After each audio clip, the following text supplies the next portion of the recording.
dagaalamayaasha al-shabaab oo maalmihii la soo dhaafay isku aruursanaya degmooyin iyo deegaanno ka tirsan gobollada galgaduud iyo shabeellada dhexe ayaa saaka aroortii hore waxa ay weerareen ciidanka dib u xoreynta gobolka hiiraan oo ku sugnaa deegaanka ceelqooxle oo ka tirsan degmada maxaas ee gobolka hiiraan. al-shabaab oo laga qabsaday bariga iyo koonfurta gobolkaasi hiiraan ayaa qaaday mid ka mida weeraradii ugu adkaa tan iyo markii uu ku bilowday kacdoonkii ay dhul badan ku waayeen.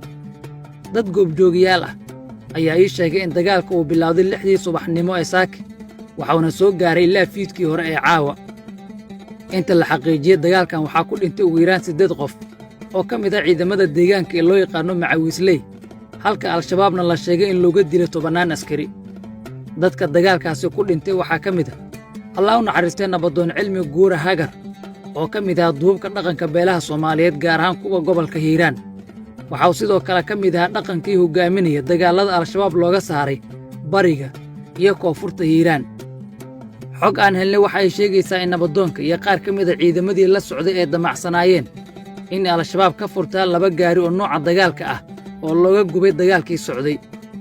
nabadoon cilmi hagar guure waxa uu meel fagaaraha ka sheegay inuu tegi doono furimaha dagaalka ilaa al-shabaab laga saaro hiiraan, isla markaana uu diyaar u yahay dhimasho ama inuu ku noolaado nolol xur ah oo ay helaan dadkiisa iyo isagaba. balse ugu dambeyn waxa uu ku dhintay halgankii uu bilaabay isagoo ka guulaystay al-shabaab maadaama uu ka saaray deegaanada bariga iyo koonfurta gobolkaas.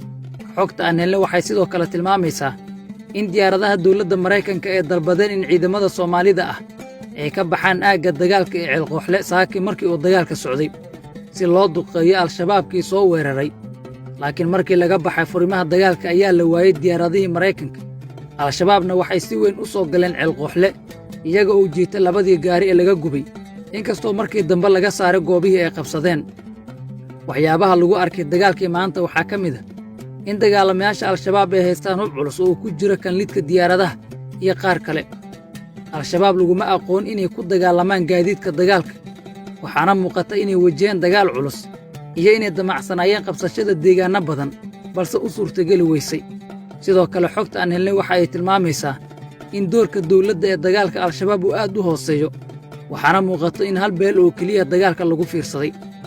beesha degta bariga iyo koonfurta gobolka hiiraan waxaa haysato 2 dhibaato aad u culus oo kale ah ciidamada oo ku yar iyo dhulka ay qabsadeen oo ah aag u ballaaran oo goob walba uga baahan inay ciidamo uga tagaan ama ay ciidan dhigaan, taasoo sababta in ciidamo badan ay geen waayaan aagaga hore ee dagaalka. taageerada dawladda Soomaaliya ee dagaalka ka socda hiiraan oo yar, al-shabaabka shabeellada dhexe, galgaduud, shabeellada hoose iyo meelo kale oo aan culays la saarin ayaa sabab u ah inay xaalad adag ee gasho beesha degta bariga iyo koonfurta gobolka hiiraan oo dagaalkii maanta dhacay ku waaya dad badan oo muhiim u ahaa. haddii taageerada dawladda uu sidan sii ahaado waxaa dhici karta in la waayo beelo kale oo ku dhiirada dagaalka al-shabaab ee uu ku baaqay madaxweyne xasan sheekh maxamuud.